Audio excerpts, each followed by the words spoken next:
Apakah tampil berbicara bernarasi secara mobile? Tunggu dulu, berbicara bernarasi, memberikan informasi untuk menjual produk, kok ada tadi istilah secara mobile? Yaitu karena peralatan yang kita pergunakan adalah peralatan mobile seperti HP, mikrofon USB, tanpa studio khusus, ya kan? Modalnya kecil tapi tidak menutup kemungkinan mendapatkan cuan yang besar. Contohnya, konten-konten di TikTok itu videonya itu posisinya portrait, ya kan, perhatikan ya, itu mobile banget, atau istilah lain itu dia konten video mobile karena dibuat secara mobile. Modal utamanya sih HP, penerangan saya nih seperti kiri kanan, dan saya rasa adalah pengeras suara seperti gini. Ini adalah mikrofon kondenser. Begini cara memasang ke HP-HP Android model HP terbaru ya. Nah, kebetulan mikrofon saya ini adalah keluaran tahun 2011, jadi colokannya masih Type A. Model colokan USB PC jadul zaman dulu, makanya saya menggunakan USB hub ya untuk menyambungkannya ke HP Android masa kini yang rata-rata sudah menggunakan USB Type C. Jadi begini cara menghubungkannya.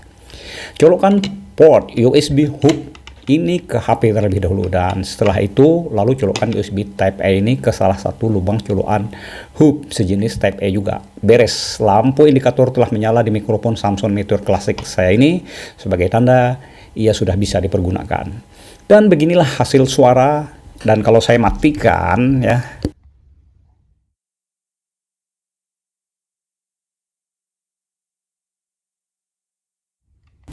begini jika menggunakan mikrofon Samson Meteor.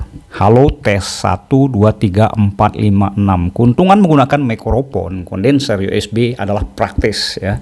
Tidak perlu instrumen tambahan seperti umpamanya sound card dan lain-lain. Kalau cuma untuk berbicara seperti ini tidak bakalan ribet sama sekali.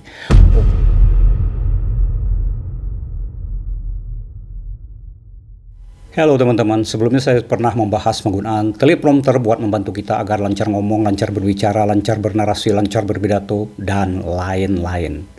Tapi hanya di layar HP ya, prompternya.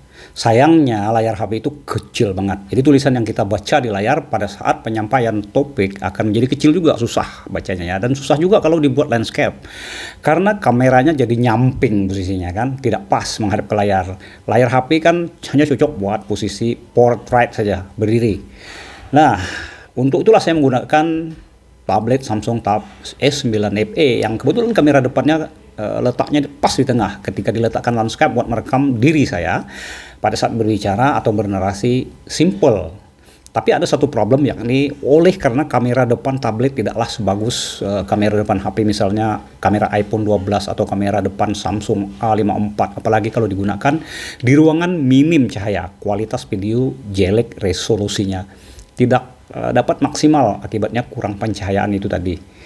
Untuk itulah ya, saya menggunakan pencahayaan alat bantu kiri kanan ya, bukan untuk mempercantik diri, tidak, tapi semata-mata untuk membantu meningkatkan kualitas gambar dan video yang dihasilkan setelah nanti masuk ke halaman editing ya di tablet saya juga. Jadi ini dia tabletnya ya teman-teman.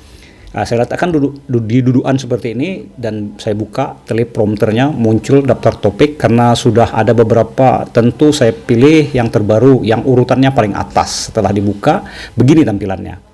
Di sebelah kiri tampak ada tulisan topik yang kita bacakan dengan gaya seolah-olah kita sedang berbicara dengan lancar, padahal ya tulisan ini bisa dilebarkan sesuai kenyamanan saja.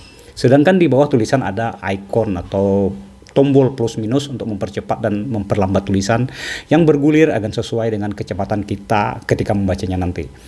Nah, kalau sudah selesai, tinggal klik tombol merah di kanan, maka tulisan akan bergulir ketika membacanya sehingga selesai, bergulir ke atas ya, semudah itu.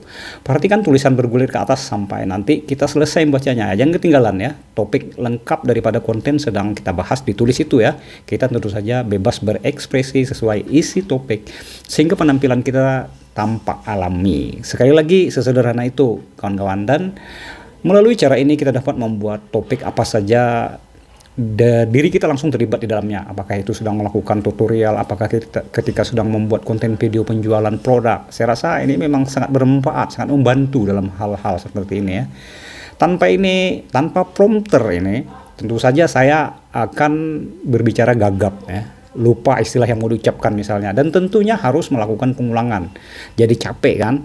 Sedangkan dengan menggunakan teleprompter ini saja ya, kita dapat menghemat waktu, dapat tampil percaya diri layaknya seorang profesional. Oke, semoga bermanfaat. Sampai jumpa lagi di tutorial, tips, dan triks berikutnya. Kalau suka silahkan like dan tinggalkan komen ya. Sampai jumpa lagi.